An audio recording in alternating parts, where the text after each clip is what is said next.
მე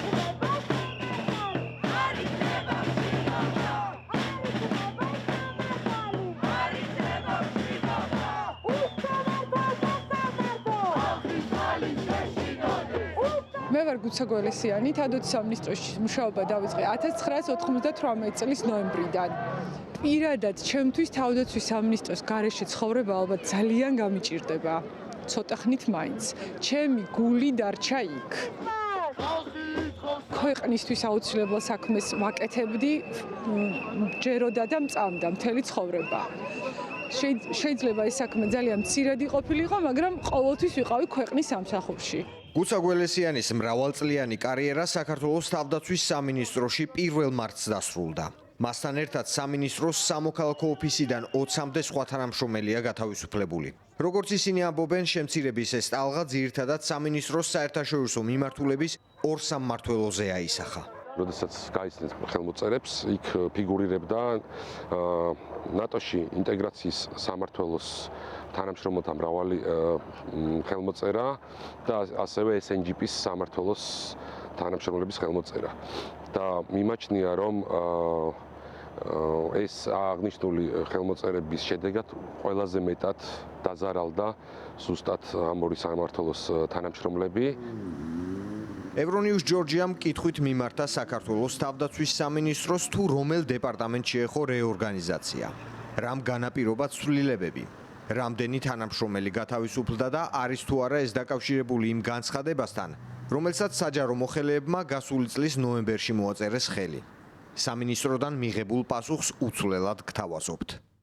სამინისტროს სამოქალაქო ოფისის ორგანიზაციული მოწყობის ეფექტიანობის გაუმჯობესებისა და სტრუქტურული ქვედანაყოფების ოპტიმიზაციის მიზნით განხორციელდა რეორგანიზაცია ცალკეულ დეპარტამენტებში შტატებით გათვალისწინებულ თანამდებობათა შემცირებით. აღნიშნული პროცესი არ დასრულებულა და მიმდინარეობს სისტემის გამართვისა და ეფექტურობის კიდევ უფრო გასაზრდელად. საინტერესოა, რამდენად იმოქმედებს სამინისტროს ეფექტიანობაზე სტრუქტურული ერთეულების შემცირება, მით უმეტეს, როდესაც ეს ეხება ევროატლანტიკურ თანამშრომლობას.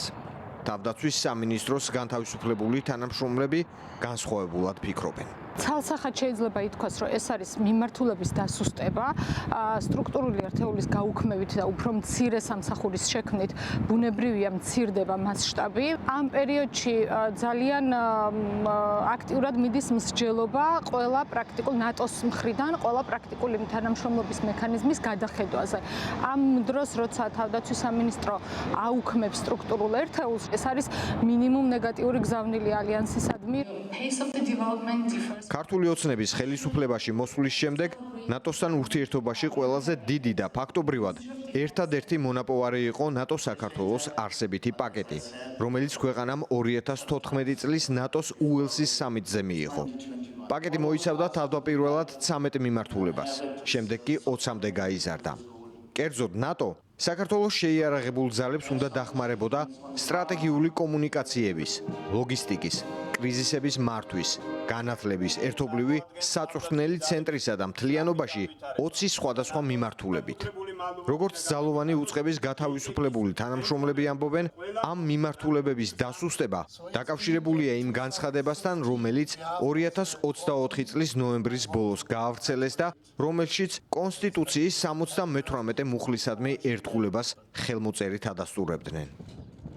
25 თებერვალს საქართველოს გასაბჭოების დღეს მივიღე საბოლოო ბრძანება, მინისტრის ბრძანება, რომელიც ეხება ჩემი შრომითი ხელშეკრულების შეწყვეტას 1 მარტიდან.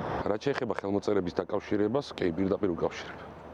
იმაჩნია, რომ ხელმომწერი პირები იყვნენ ასე ვთქვათ ამ სამსახურეობრივი დევნის ობიექტები, რაც შემდგომ უკვე გამოისახა მათ გათავისუფლებაში. სამართლებრივი გზებით ბრძოლას ვაპირებ აუცილებლად.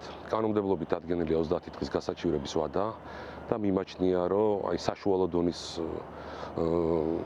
თავისუფალი სასამართლოს პირობებშიც კი ცხადი იქნება, რომ ადგილი ქონდა ხელმოწერის ნიშნით ასე ვთქვათ ჩვენ დევნას. საქართველოს თავდაცვის ძალები ქვეყნის სუვერენიტეტისა და ტერიტორიული მთლიანობის დამცველნი არიან. ეს არის ეროვნული თავდაცვის სისტემის პოლიტიკურად ნეიტრალური და შეიარაღებული სამხედრო ინსტიტუტი, რომელიც საქართველოს კონსტიტუციით მინიჭებული უფლებამოსილების ფარგლებში ახორციელებს აუცილებელ და პროპორციულ სამხედრო და სხვა სახის ღონისძიებებს. კითხულობთ თავდაცვის სამინისტროს ოფიციალურ ვებსაიტზე. გათავისუფლებული საჯარო მოხელეები დღესაც საუბრობენ იმაზე, რომ მნიშვნელოვანია ქართულ ჯარს არ მოაკლდეს დასავლელ პარტნიორებთან თანამშრომლობით მიღებული გამოცდილება. და ის საქმე, რომელსაც ყოფილი საჯარო მოხელეები უძღვებოდნენ, შეუფერხებლად გაგრძელდეს.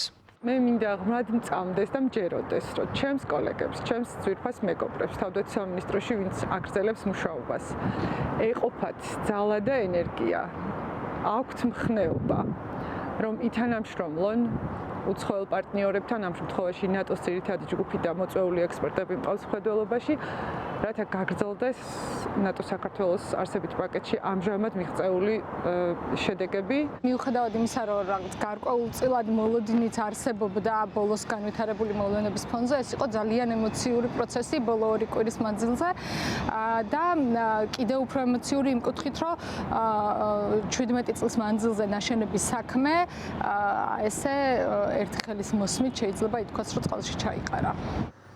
თავდაცვის სამინისტროში რეორგანიზაცია გრძელდება და სამსახურიდან გათავისუფლების ტალღა სამოქალაქო ოფისის სხვა დეპარტამენტებზეც გავრცელდება. ამჟამად გათავისუფლებული თანამშრომლების მთავარი საფიქრალი კი ისაა, თუ რამდენად აღადგენენ სამართალს თანამედროვე ქართულ სასამართლოში. გიორგი თუხარელი, ევრონიუს, ჯორჯია.